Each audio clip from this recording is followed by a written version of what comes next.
Which Fujifilm camera is right for you? Now, having a YouTube channel and talking about a specific brand, I get asked all the time, do you think that this Fujifilm camera is good? Should I buy it? Have you seen the new whatever? Kind of making this video as a reference so I can send people to it if they want my opinion, because this is an opinion based video. This is not facts. This is me saying this is what I think this camera is good for and if it is useful to you. I'm going to break it up into 3 groups. So the first group is Fujifilm cameras that I have owned or used. So I have first-hand knowledge about the camera, which would allow me to recommend it to the right person. I think having a hands-on perspective is the best. The next section of this video is going to be all the new Fujifilm cameras, because I get asked probably the most about what do you think about the new whatsoever. So that will be the next section, and the third section will be I don't know,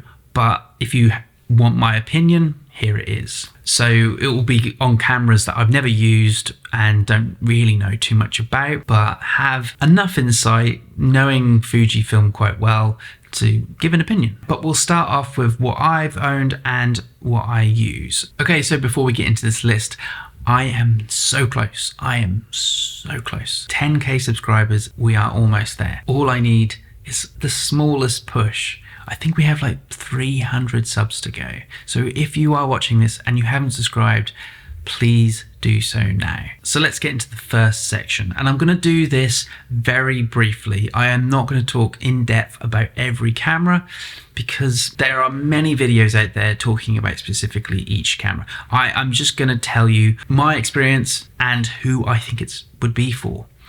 Whether it is top tier, professional. This is, if you want professional work, you do this every day, this is your job, to casual photographer, you take it on a trip every so often, you know, something that is inexpensive, things like that. So there's a scale. So let me just run through all the cameras that I have owned. So I have owned, the first camera I owned was the X-T3. I then bought the X100F.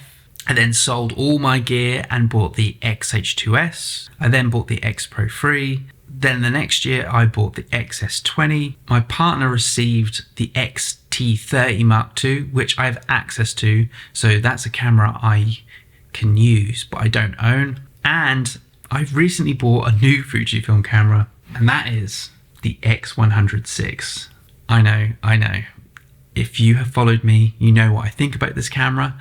But hold your judgment. I have a video coming out and we'll talk more about this then.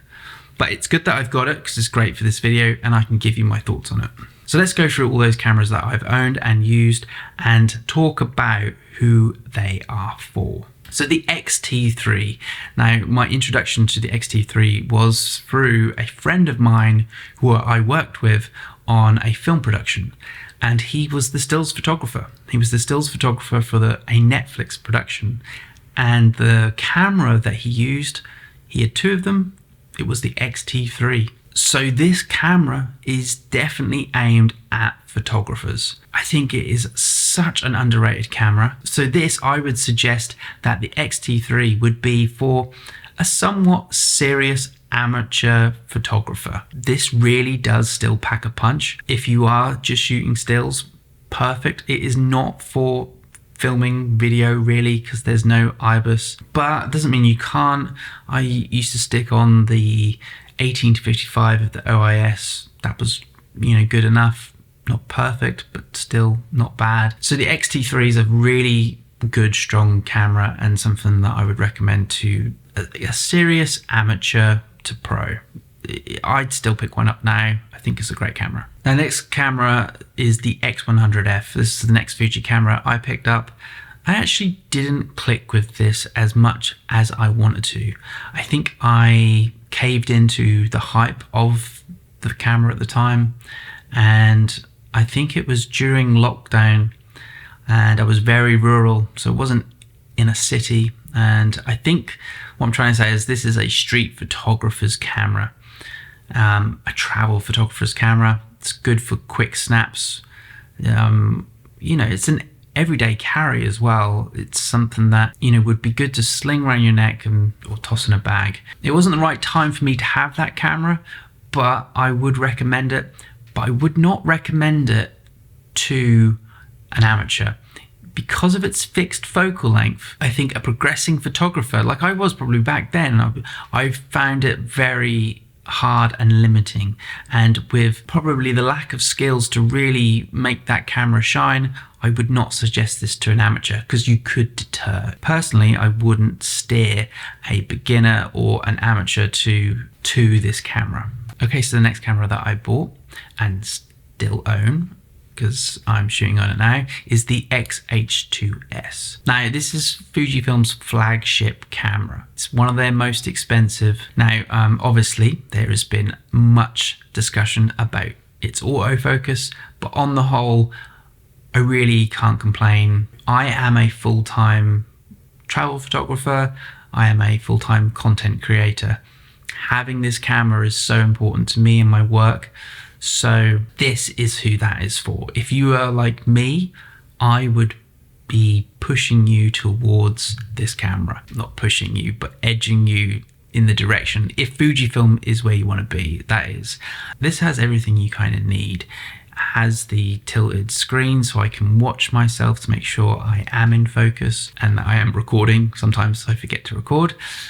And check my levels as well for volume. It is a powerhouse. I have taken it literally everywhere over the past 2 years, and apart from autofocus issues, I haven't had too many problems. Like I said, this is who I would aim this camera at, and you know, if you want to know more about this camera, I've made a ton of videos on it on my channel. Okay, so the next camera is very interesting because it's the X Pro 3, and it's a camera that I would suggest for a very serious hobbyist, a serious photographer as well. I find though, for professional work, I tend to pull back on. So if there is a shoot that I'm needed for, or a client that has asked me to work with them, I'm usually taking my X-H2S, not the X Pro 3.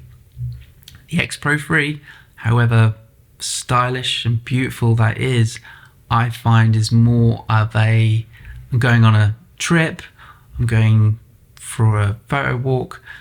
It's more of an inspirational tool camera for me, rather than a workhorse, which is what the X-H2 is a workhorse. It's something that isn't going to let me down. I also am not fond of those tiny batteries that come with the X Pro 3. See if I can find one of these, which is an MPW126 battery. These things are troublesome. You need a bunch of them and they don't last long. So for professional work, you need like 5 or 6 of them if you're doing like a day shoot. I tend to keep a charging bank with me as well if I'm, you know, on my own walking around the city. It's a serious hobbyist camera, I think. Don't hate me for saying that. If you use it for real professional work, good for you. But for me, I can't always take the risk.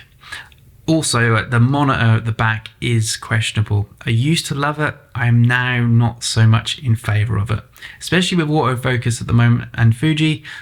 I need to check whether I'm nailing those shots. So, you know, that is a concern. The X-T30 Mark II. Now, there's a lot of discussion about this camera at the moment because I think this does sit perfectly between a professional's maybe second camera. So if I had a X-H2S, a X-T30 would be perfect. Or you're kind of in that semi-pro, starting to think about photography a different way, but not wanting to spend or take the leap too much. This camera is so worth it. It's a joy to take out, a joy to go sling around your neck, go on a photo walk, and and the image quality you can get out of it is fantastic. Has all the Fuji sims that everyone loves, and yeah, so for this I would recommend strong enthusiasts, people, it sits right in the middle. That's what I'm going to say. It sits right in the middle between professional and somewhat beginner amateur. If you've got the money, spending your money on this would be a good idea. Okay, and lastly is the XS20. Now, I owned the XS20 back in the summer of last year. Unfortunately, I did get rid of it because I was going on a big travel where overheating issues were becoming a problem, and I knew that if I took that to a very warm climate, I was going to have massive issues. So the XS20 had to go, and I took the XH2S with my X Pro 3. So I knew when I was out there I wasn't going to have those issues, but I am missing it like crazy. And I think that when I recommend this camera, it is for the hybrid photographer, videographer. I mean, it's still an expensive piece of gear, but it's not as expensive as the XH2S. But with that camera, you can shoot in 6.2K open gate. It has that flippy switch out monitor, so you can record yourself. I mean, there's a bunch of features which I can't A, remember, but B, you can go to my channel and I've made a few videos on the XS20. It's a brilliant camera. I really miss it. As a professional and a content creator, having that as my backup B camera, I'm really missing. I could really do with that for a few shoots coming up, and it's something I'm definitely toying with. It's a great piece of gear. It's somewhere, like I said, between professional and semi. I think it's like bordering on, right, you're taking this a little bit more seriously. Like I said, it's not cheap, but perfect for content creation, for video and photo. So if you want to do those two things, I would send you there. Its IBIS is a bit better than the XS10, and I think some of the other features that come with it just bolster that to make it more appealing than going a little bit lower. Okay, so they are all the cameras I have owned or used. So these are cameras that I have heard of. They're brand new, but I get asked about them all the time. I know a little bit about them. I can guide you somewhat, but to be honest, like, this is all opinion based. If you're thinking of asking me, because like I said, I get asked all the time, this is my answer, and I'll give the same answer if you message me. It will be the same response. So the latest camera that is out at the moment is the XM5. I think it's priced around £800, maybe $1,000, something like that. This camera doesn't really interest me. I don't know really personally what it does.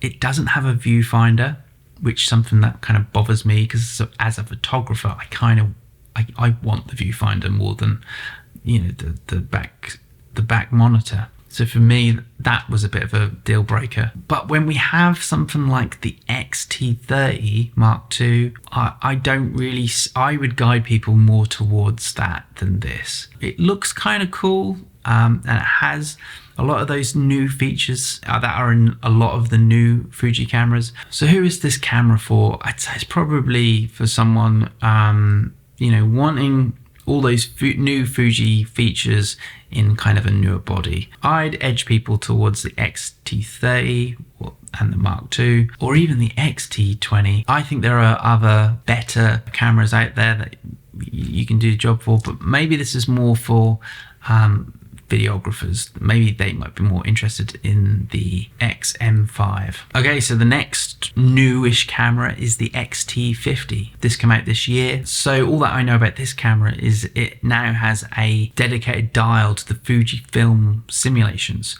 Now, if you love your film simulations, this is where you need to go. This is where you want to head. This makes it so much more tactile, so much easier to flick between those profiles and get the look you want. It also has that X-Trans 5 processor, so it's well up to date. The speed of it is super fast, and it's a 40 megapixel camera too. So, I mean, I don't know how many megapixels you need. I'm pretty comfortable with 26.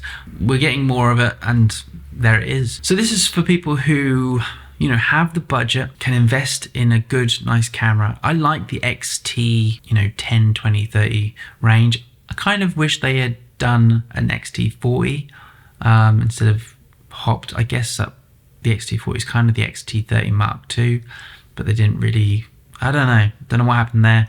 Would have liked to have seen that, but the X-T50 looks like, you know, a good little kind of upgraded travel friendly camera that, you know, you can do some pretty heavy lifting with that sensor and with the X-Trans 5 processor. So look, it's a little beast from what I can see. It is a bit pricey, but like I said, if you've got the budget, I think this is aimed at, you know, mid-tier people who are, you know, wanting to seriously get into photography. And the last new camera, which came out a bit before that, was the X100VI. Now it's the talk of the town in the Fuji community. I don't know if it is anymore, but I've just got my hands on one after saying that I probably didn't need it. But there's good reasons for why I have gone for it. Now, my street and travel photography has become more prominent. I do probably less kind of client commercial work at the moment.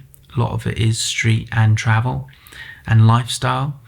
And with that 35 equivalent full frame, I really like this focal length. I'm really cutting my teeth with a fixed lens. There are times I'm like, oh, I wish I had a 50. I wish I had, you know, an 18, but being fixed has really helped me, you know, sharpen my skills. And that's where I think all those cameras, the X100 series cameras, are kind of dedicated for street and travel photography, with the notion that you know that you're going to be having just one fixed lens. This is going to make you a better photographer and is going to make you use your brain more. It's going to make you have to be a bit more creative. And that's what I'm loving, actually, is the challenge of sticking to one focal length. And I want to stick with this focal length for a while, actually. It's a 28mm, so it's 35 on a full frame sensor. So that 35 is, you know, it's a sweet spot, and I kind of really want to master it. So that's my plan for the year ahead, is to shoot predominantly with this camera. Who would I recommend this for? Again, I want to say more pro level photographers. I know there's a lot of hype around it, but those people getting those shots out of that camera have really developed a style, and the things you're seeing on TikTok, Instagram are really good photographers. You can produce just as good images on just as cheap body. So if you're someone who's just seeing the hype and you want this camera because you think you're going to get shots like that, you're mistaken. You need to be, you know, maybe getting something cheaper and practicing on something a bit more friendlier, something where you can change your lenses, practice with different focal lengths, and find, you know, what's best for you. I would say a pro photographer would suit this camera more. It can definitely be tricky when you've only got one focal length to deal with. Okay, so this is the last section, and the last section is I don't know. So I've never used any of the XE series. So XE1, XE2, 3, 4, never used. All I can take from the very little research that I know about it is, you know, they're very similar to the X100 series, but they have the capacity for you to change your lenses up. So if you want that same type of body and you like that kind of street photography style, but you're kind of a beginner, you should probably have a look at this. This range is much cheaper and much more affordable. And like I said, you're going to be able to buy more lenses and kind of learn more about photography, probably through that, because you're going to find your range, what you like and how you like to shoot. So that's what I'm going to say about the XE series. Is I'll probably send people who are kind of starting out in street photography here. Looks like a good bet. And the GFX series, again, I don't know anything about this because I've never shot with it. I've not really even looked into it because of how expensive it is. And the new one is the GFX 102. It's a medium format sensor, which means it's a very high quality image. Just like a medium format camera on film. This is for proper photographers, like serious photographers. This is their life. This is something maybe they've been saving up for. This is something they've done their research on. They don't even need to watch this video about me telling you this. So it goes without saying, really, because of the price and who it's for, it's a bit null and void. I don't really need to go into it.